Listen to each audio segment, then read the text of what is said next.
हर चीज की एक सीमा होती है, लेकिन पाकिस्तानियों के पिटने और बेशर्मी की कोई सीमा नहीं है। इंडिया से हम नहीं जीत सकते, हमारी औकात नहीं है, सीधी बात है। ये ऐसा देश है जो ऑपरेशन सिंदूर के दौरान पिटा, तब जश्न मनाया, और अब क्रिकेट के मैदान में पिटा तो उनके क्रिकेट बोर्ड का अध्यक्ष हमारी ट्रॉफी लेके भाग गया। आगा जी 28 वाला मैच चाहिए, आगा जी 34 वाला मैच चाहिए। हाँ भाई, ले जा आगा जी को, घर ही ले जा अपने। तो नमस्कार दर्शकों, मैं हूं अमीश देवगन और सत्य और तथ्य में आज बात होगी मानव इतिहास की सबसे बड़े नमूने मुल्क, समझ गए होंगे ना, पाकिस्तान की। पाकिस्तानियों को इससे कोई फर्क नहीं पड़ता कि उनकी जगहसाई हो रही है।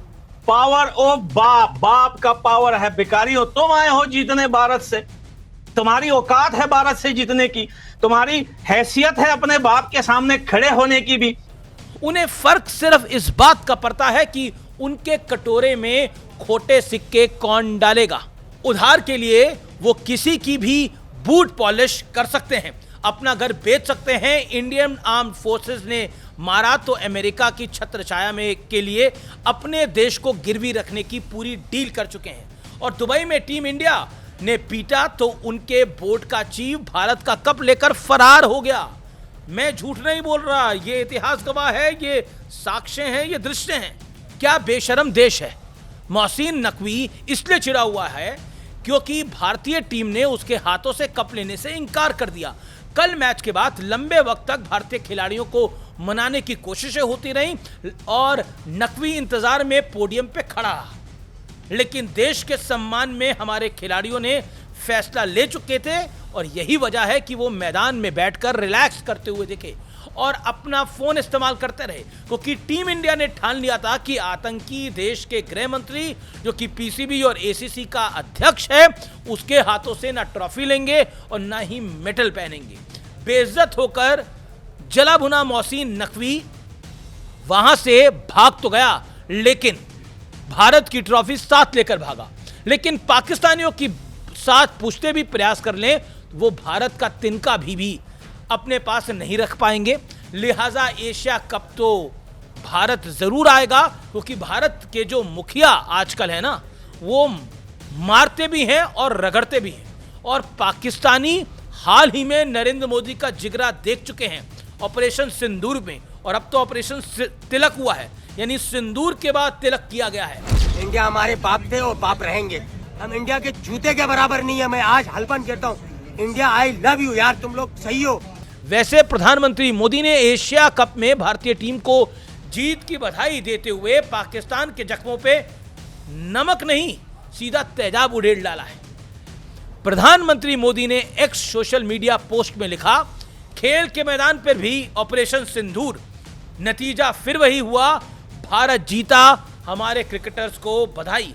जब देश के मुखिया के ऐसे तेवर हैं तो टीम को तो पाकिस्तानियों को धोना ही था, कहूं तो रगड़ना ही था, और सिर्फ धोना नहीं था, उनकी इज्जत भी उछालनी थी। सूर्य कुमार यादव स्काई ने खुद बताया कि पाकिस्तान के खिलाफ टीम इंडिया के एटीट्यूड का राज क्या था। सूर्य ने कहा कि जब देश के लीडर खुद फ्रंट फुट पर बैटिंग करते हैं तो अच्छा लगता है, और जब सर आगे खड़े हैं हम अच्छा खेलेंगे ही। सूर्य कुमार यादव की बात से पूरा देश 100% सहमत होगा, क्योंकि देश का एटीट्यूड इस बात पर निर्भर करता है कि उसके लीडर का एटीट्यूड कैसा है। और 2014 के बाद से पाकिस्तान की जैसी पिटाई हो रही है, उससे बिल्कुल साफ है कि ये नया भारत है, ना भूलता है और ना ही माफ करता है, घर में घुस के मारता है। हालांकि एक दौर वो भी था जब पाकिस्तान के पालतू आतंकियों ने 2008 में हमारे मुंबई में आके 26/11 वाला हमला कर दिया था। कांग्रेस की सरकार थी तब। भारत पर इससे बड़ा हमला पहले कभी ना हुआ था और ना ईश्वर करे कभी हो। भारत और पाकिस्तान के बीच तब भी द्विपक्षीय सीरीज पर रोक लग गई थी, लेकिन 2011 में क्रिकेट वर्ल्ड कप के सेमीफाइनल में भारत और पाकिस्तान का मोहाली में मैच हुआ था।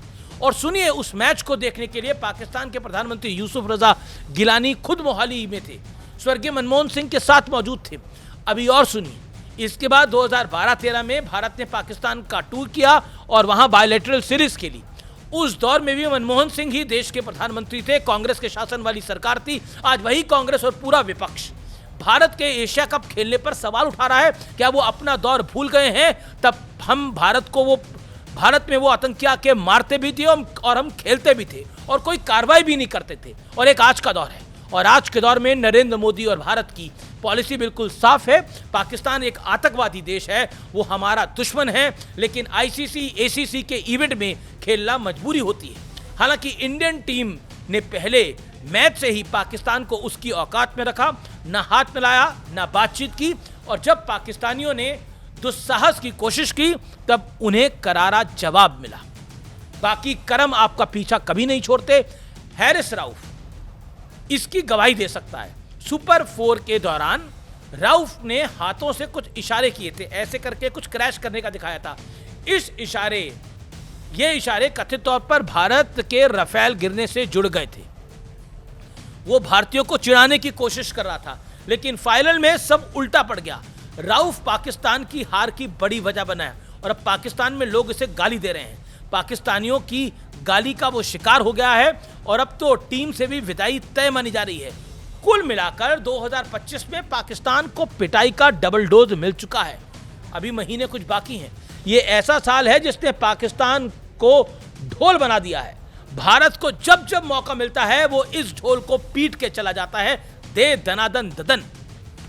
वो पिटना डिजर्व भी करते हैं। पाकिस्तान कुत्ते की वो पूंछ है जो कभी सीधी नहीं होती है। अब देखिए, मैच के बाद सूर्या ने ऐलान किया कि वो अपनी total match fees Pahalgam victims और आर्म्ड फोर्सेस को देंगे।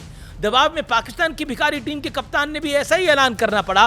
बस फर्क ये था कि पाकिस्तानी कप्तान पैसा उन्हें देंगे जो भारत में हमले में घायल हुए थे, और भारत के हमले में कौन घायल हुए थे ये बात किसी से छिपी नहीं है। पूरी दुनिया जानती है कि इंडियन आर्म्ड फोर्सेस ने आतंकियों को मारा था। हो सकता है कि उनमें से कुछ आतंकी घायल हुए होंगे। पाकिस्तान क्रिकेट कप्तान की ये मदद उन्हीं आतंकियों को जाएगी। ये जीत बहुत बड़ी है, ये पूरे देश की जीत है। ये जीत उन सैनिकों की जीत है जो देश के लिए सीमा पर खड़े हैं। ये जीत पहलगाम के उन विक्टिम्स की भी है जिन्होंने अपनों को खोया था। क्या बदला लेने की जिम्मेदारी सिर्फ सेना की है? क्या भारतीय क्रिकेट टीम ने जो बेइज्जती पाकिस्तानियों की फील्ड में की है वो किसी भी मायनों में बदले से कम है क्या? Always remember, we as a nation once again defeat Pakistan. ये सबसे बड़ी बात है। अब तो पाकिस्तान के मुल्क के लोग भी पाकिस्तान को गाली दे रहे हैं, और अफगानिस्तान तो बहुत खुश है भारत की जीत से। ये क्या किस्से कहानी है ये भी आप देखिए, लेकिन सत्य और तथ्य तो आज बहुत बड़ा है कि भारत ने पाकिस्तान को एक बार फिर मारा है और इस बार धड़ाम हुआ है।